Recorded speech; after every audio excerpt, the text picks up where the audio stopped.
the 6th Uganda Parliamentary election, 2011.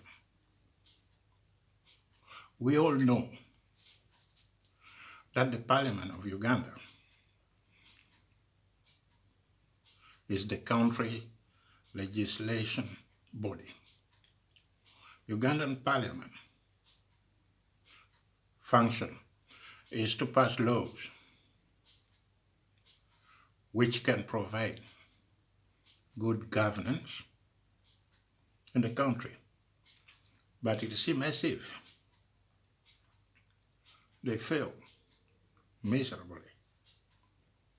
The government ministers are supposed to answer to the people representatives on the floor of the House through various parliamentary committees. Parliament is supposed to scrutinize government programs, but that role seems not to work. The ministers in Parliament are more powerful than the MPs, who should be controlling the government. Believe me, the election of 2011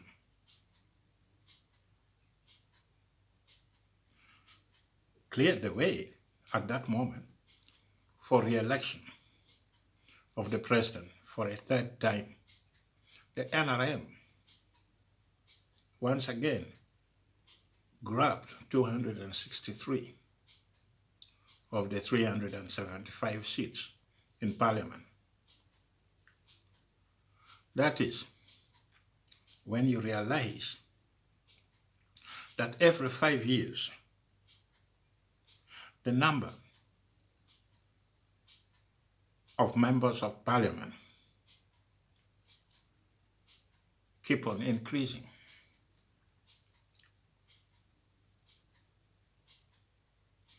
And then one can realize that that is a strategic move from the government to keep the government in power together. If you watch all the elections since 2001, follow those elections, and whenever there is election every 5 years, the government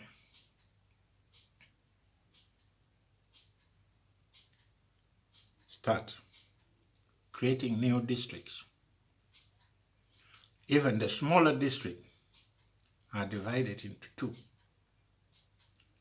So you find that now that we have some municipality are uplifted to a city level, you'll find that they will create almost 5 constituencies in each district. You just chop them up into pieces. And then you give those you trust. You say, you take a bit of this, and the other one take a bit of that.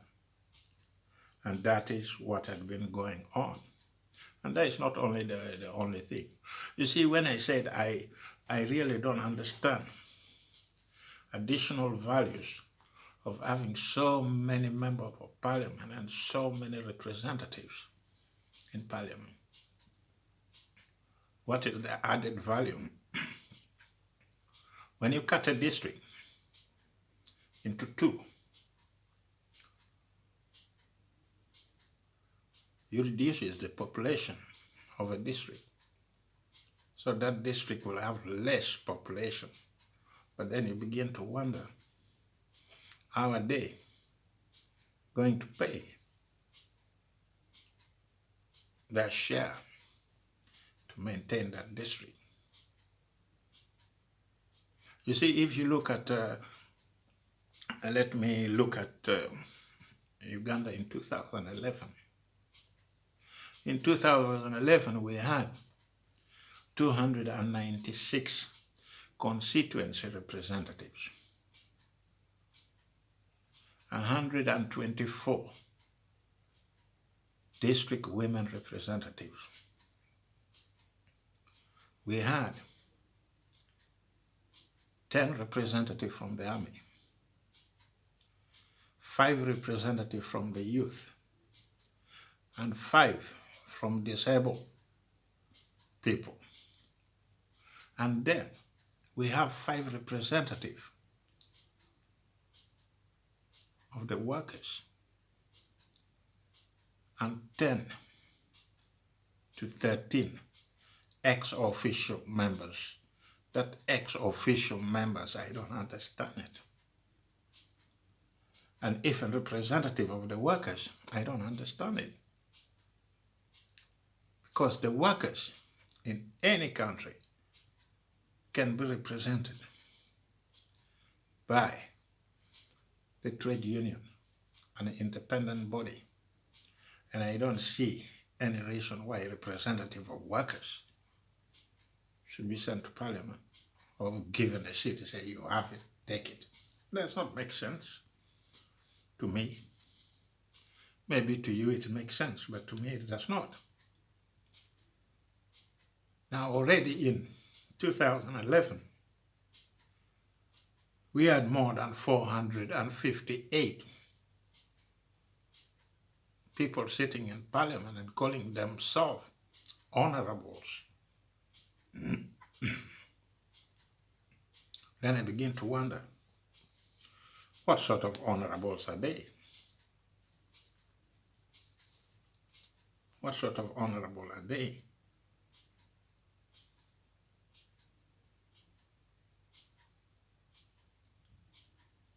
You see, everybody is driving towards the parliament simply because around that time, 2011 or before,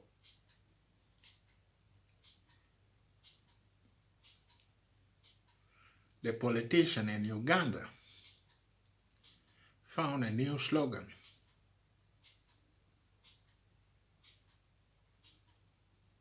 I found oil. I have the key to develop Uganda. But let's be honest. None of those politicians found oil. None of those politicians discover oil in Uganda. The Uganda Oil Saga began when Obote was in power. Everybody with a little brain will understand that Uganda had oil, gold, and mineral resources. But at that time, was not wise to start exploiting those resources.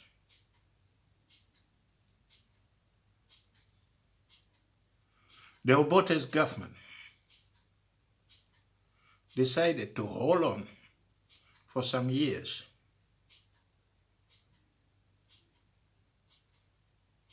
before Uganda begins to exploit those resources. And it happened.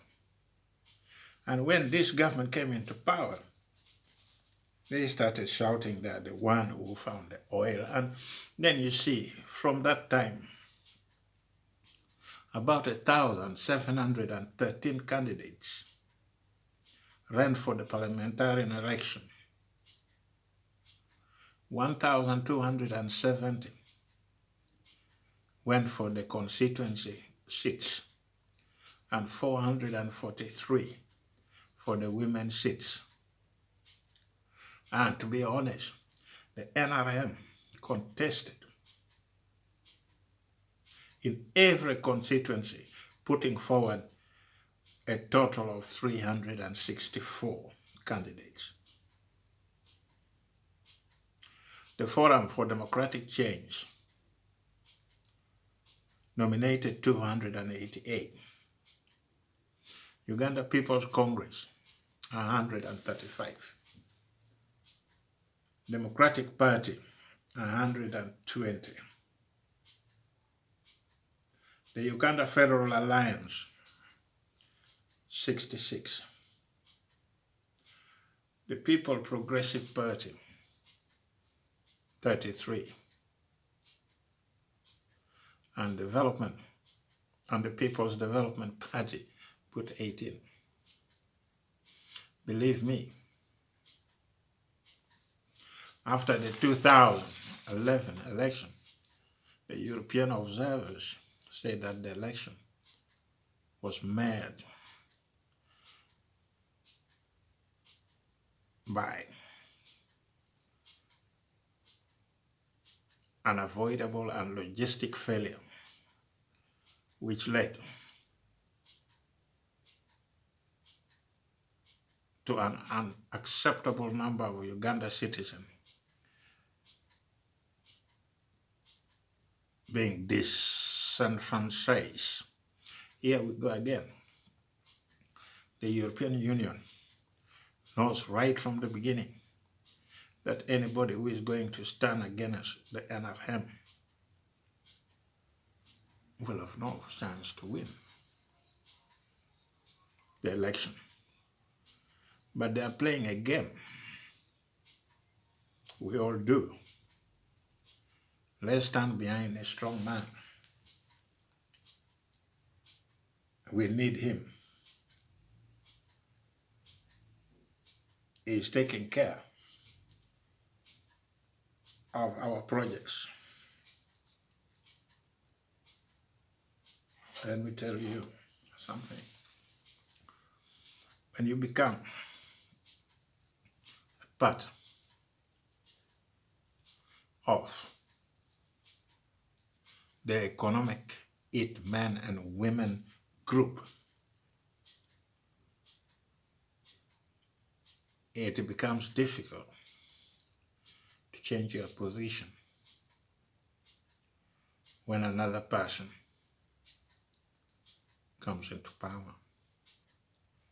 He might not follow the same system you're following.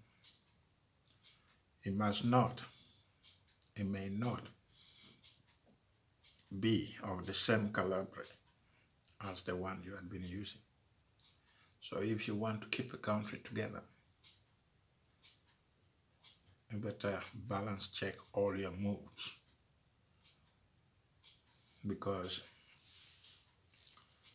if you think by sitting near the anthill and you'll be better, that is where most of us go wrong.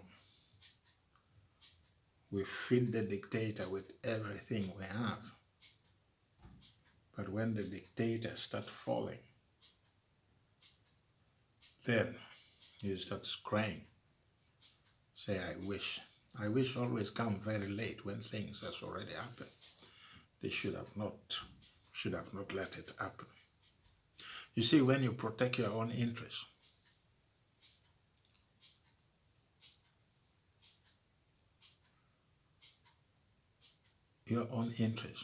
for example,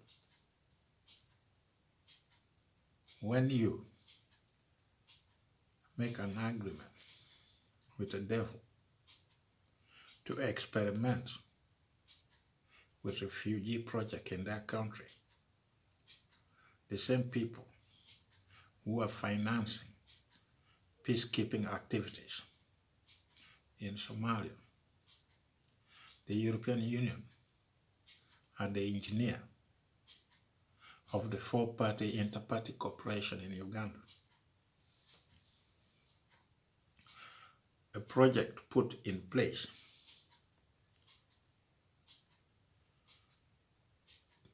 to help Ugandans move to a democratic system. And that project has failed.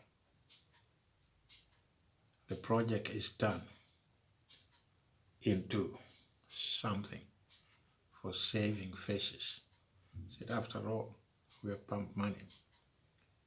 We are in dialogues with all these opposition leaders in the country. We are in dialogue with all political parties in Uganda. But believe me, you are busy promoting dictatorship. You are busy destroying the real democratic election process in this country. And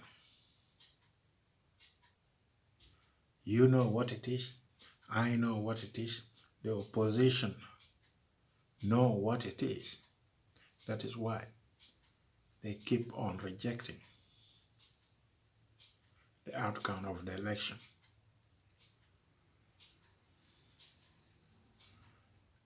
There are other people who were warning the government at that time in 2011 that Uganda was ripe for an Egypt-style revolution.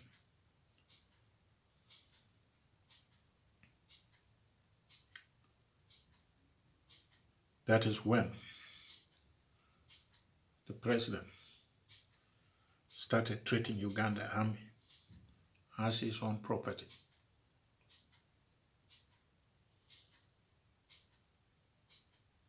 Any general who goes against the dictator will not be discharged from the army, making it easy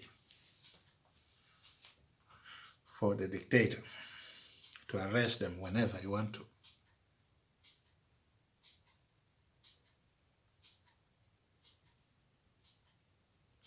Every time we go for election, you see the recruitment of the police goes up.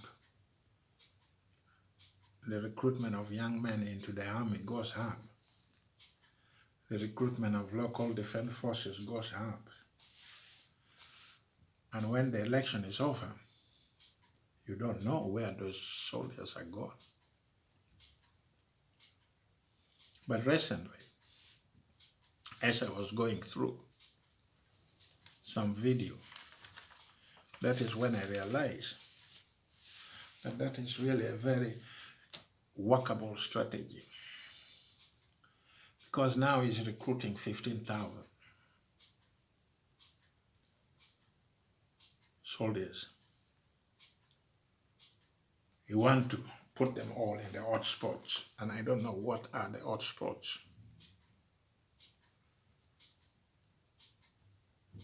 And when the election is over, they are transferred to the State Research Unit. You see, I was watching a video a few days ago of an honorable member of parliament who was picked up, and he narrated his story, how he was tortured, how they keep moving him around. So all those people who had been recruited, since every time we are going for election, every 5 years, they recruit those people. And then later they turn them into mambas, they turn them into leopards, they turn it into termites. So if you hear the story of the member of parliament, these people working for the state had been driving with him up and down. Sometimes he could see from the window that they're going toward Wakiso. After some time, you will see that, oh, we are now going again towards Mukono. and then at one moment you find yourself going toward Wakiso. So they work, they have their units, and all these 15,000 will disappear. Some will be sent to Somalia, some will be sent to Iraq maybe, and then some will be sent to domestic, because the ghost that had been following 𝐵𝐴𝐶𝐻𝐵𝐴 and his supporters has now turned on Bobi Wine and his supporters. So it won't surprise me that when you're picked up, when you're arrested, you'll find yourself being dropped in Moroto or Gulu. You wake up in the morning, you find yourself in Gulu, Moroto, or Arua. So that ghost has come back to haunt them. And that ghost is going to haunt those who are haunting the ghost.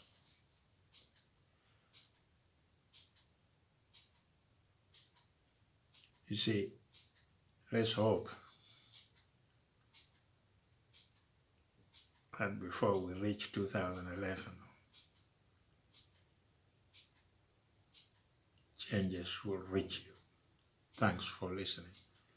I will be back.